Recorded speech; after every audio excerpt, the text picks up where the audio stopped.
Did tour merch exist before Kanye West? Yes. Yes, it did. But was rap tour merch really popping before Mr. West? No, it was not.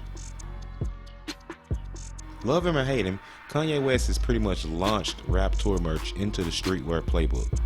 The merch trend really gained momentum in 2013 with West's Yeezus tour offering up some of the most in-demand pieces released that entire year. But to the surprise of some, this wasn't the first time Kanye West dropped tour merch. I'm Nate the Great from TakeFlight214.com, and in today's video, we break down the history of Kanye tour merch. We'll go all the way back to his very first School Spirit tour and end with today's Jesus is King merch. But before we get started, don't forget to hit the like and subscribe button. YouTube has recently changed up its algorithms a bit, so it's really hard for new channels to get seen and recommended. So if you guys could hit the like and subscribe button, we would really appreciate it. And if you really like the content, then share it with other people, because that helps us grow, that helps us spread the message, and the more views we get, the better our content will be, trust me. So with that, let's jump right in. In 2004, before Mr. West was a global superstar, he was just another act on a nationwide college tour trying to transform from the behind-the-scenes producer to respected rapper. The School Spirit Tour merch from 2004 is probably the most traditional offering from West's extensive merch assortment. An image of the artist in the striped rugby sweater is emblazoned across the chest, and on the back it features the tour dates themselves. Pretty simple, right? The 2004 Kanye West Fan Club tee is probably one of the rarest Kanye pieces ever. He gifted these exclusive t-shirts to anyone who signed up for the official Kanye West Fan Club. The t-shirt features a sketch of the college dropout bear that Kanye drew himself, and even features West's signature on the bottom right-hand corner. These are nearly impossible to find on the resale market today, but one XXL shirt sold on Grailed for $300. 2004 was a busy year for Kanye. There was also the Truth Tour, which he attended with Usher. The accompanying tees featured the now iconic mascot bear and college dropout title on the front. Skyline graphics Day One fans might remember from the Kanye University City blog header. Another t-shirt from the tour features a large Chicago skyline graphic on the front in place of the signature bear head. By 2005, West had two critically acclaimed albums under his belt with College Dropout and Late Registration. For his first headline tour, Touch the Sky, merch included a design that riffed on Gold Digger. It features a retro movie-styled graphic positioning West amongst money, a convertible, and women in bikinis. Pretty typical for rap, right? A more rare piece was a super limited one-off that was only sold at a show in Hong Kong. It's especially coveted because it was an official collaboration with Clot and Fragment. More straightforward tees featured the album artwork were also for sale. 2008's Glow in the Dark tour marked the first time Kanye would work with Virgil Abloh, as explained in the Figures of Speech book. West would also commission Takashi Murakami, who brought us the now iconic Graduation Bear, which was featured on most of the merch released. The 808s and Heartbreaks album never really received the grand tour treatment because Kanye West canceled the hyped Famed Kills tour that he had planned with Lady Gaga. However, he did release a small amount of merch to promote the album on KanyeWest.com. One piece from that limited release of merch is this t-shirt with the Broken Heart logo. Back when Kanye West and Jay-Z were still cool with each other, well, cool enough to still fake it, I guess, they engaged in a collaborative effort known as Watch the Throne. And for a collaborative project this monumental, the merch had to be on point. The Watch the Throne tour merch indicates West's street goth style at the time, which included leather kilts and Givenchy graphic t-shirts. It also was the first round of merch that looked more like an actual product. Around this time, Ye made his interest in pursuing fashion even more evident. Many people remember the Givenchy-esque pieces that were actually designed with the help of its creative director at the time, Ricardo Tessie. West and Jay-Z each had their own version, which featured their faces fused with the mouths of a jungle cat. Alongside those shirts was a white option with the American flag artwork from the Otis single cover printed across the front. And considering their fallout, these designs are even more significant in retrospect. 2010's My Beautiful Dark Twisted Fantasy merch would raise the bar even higher. The George Condo artwork featured on the interchangeable album covers made its way on the t-shirts. The formula is very simplistic, but the Condo art is so good that not much more had to be done to produce some cool pieces for the fans. Now, you could argue that the Yeezus tour merch is the reason many artists began to put more effort into their own offerings. Kanye's most rebellious project was paired with designs to match the tone. Artist Wes Lang, known for his previous work with bands such as Metallica, was commissioned to design the graphics. The result is skeletons in traditional Native American headdresses, kneeling in prayer, and dressed like the Grim Reaper wielding a scythe. This tour also produced the infamous bomber jacket with the Confederate flag patch embroidered on the sleeve. The Yeezus merch was so popular that it even spurred a more attainable line sold at PacSun. Kanye West performed 3 shows at the now defunct Revel Resort and Casino in Atlantic City, New Jersey back in 2012. A special t-shirt designed by Virgil Abloh was available at the merch booth. It featured a small mountain graphic on the left chest and "The world ended and I saw Kanye West perform right after" in large lettering across the back. During the Yeezus era in 2013, Kanye West performed a number of one-off shows in places like South Africa, London, Paris, Brussels, and Amsterdam. For these shows, West released simple tees with large bold lettering and the flag of the country he was performing in. The front of the t-shirt featured a small graphic of the Yeezus mountain, one of the most iconic stage elements West ever incorporated into his tours.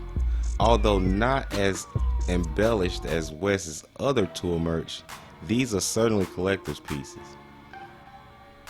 In 2015, Kanye decided to celebrate his polarizing 2008 album, 808s and Heartbreaks, with a track-by-track live performance at the Hollywood Bowl. The set borrowed some of the visual stylings from the Yeezus tour and introduced a vocal ensemble to perform the genre-bending track list. Black and tan t-shirts and hoodies sold at the event were incredibly minimal in comparison to the other Ye merch. They marked the date of the show on the front and the 808's track list on the back. White t-shirts and hoodies were also released with melting floral artwork by Nick Knight plastered on the back. Also in 2015, Kanye would decide to perform at the Glastonbury Music Festival. The merch showcased the Yeezus logo that was featured on the Yeezus pieces. However, this merch captures a particularly notorious moment within West's career.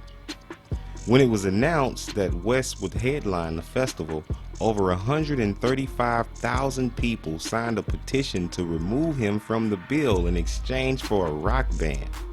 The show went on, but not as West had planned. Early on in the show, British comedian Lee Nielsen crashed Ye's set while he was performing Black Skinhead and forced Kanye West to restart the song. Later, an attempt to win over the crowd with a performance of Queen's Bohemian Rhapsody ended with Kanye forgetting the lyrics to a British rock classic. At one point, West declared to the crowd that he was the greatest living rock star on the planet. A year later, he mentioned in an interview that his experience at the Glastonbury Festival left him pretty depressed. Yeah, I can imagine after bombing that hard. Wow. Ouch. Ugh. Kanye West's Yeezy Season 3 fashion show and the Life of Pablo listening party held at the Madison Square Garden back in February 2016 was monumental.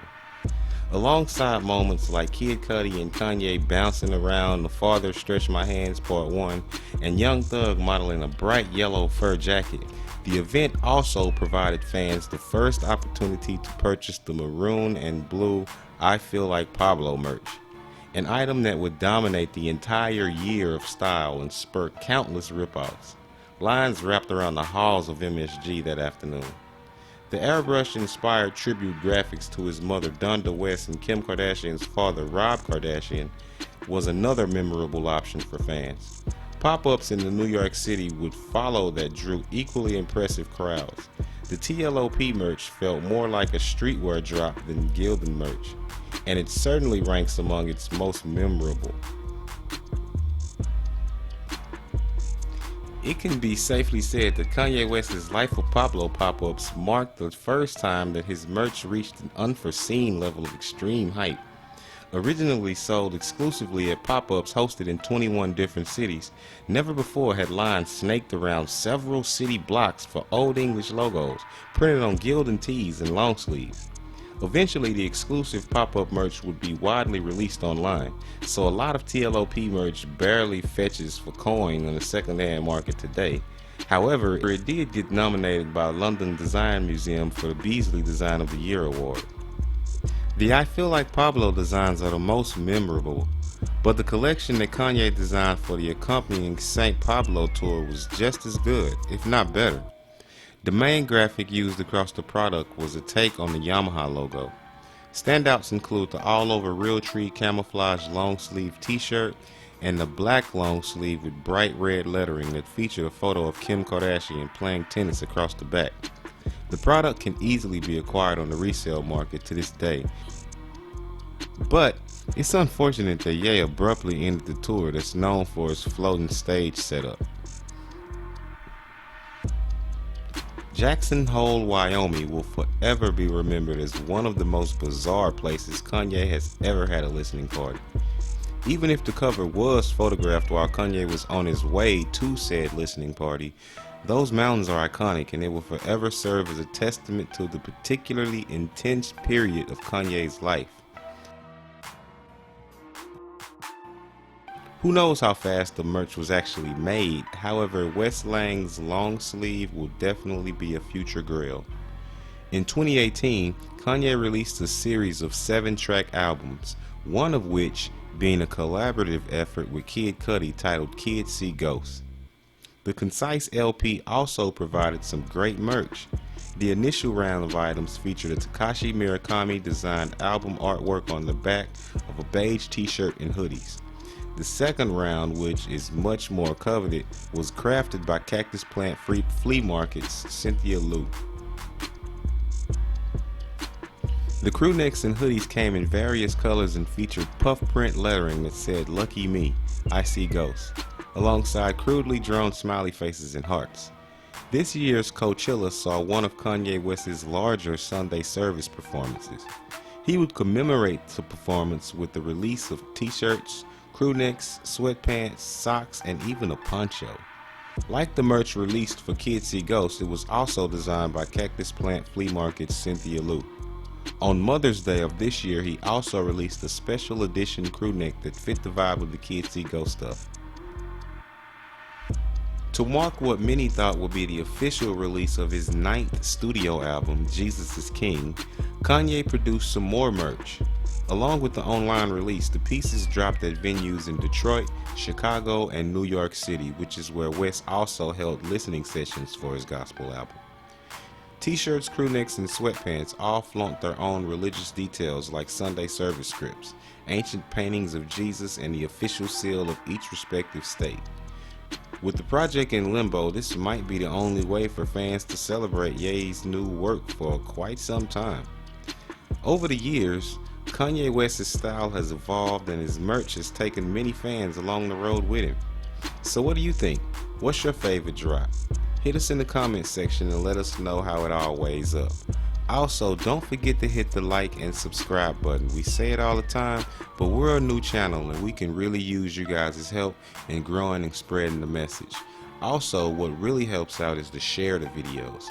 So hit the like button, the subscribe button, and then share to everyone who you think is also into this type of content. So for TakeFlight214.com, I am Nate the Great signing out. Until next time, peace.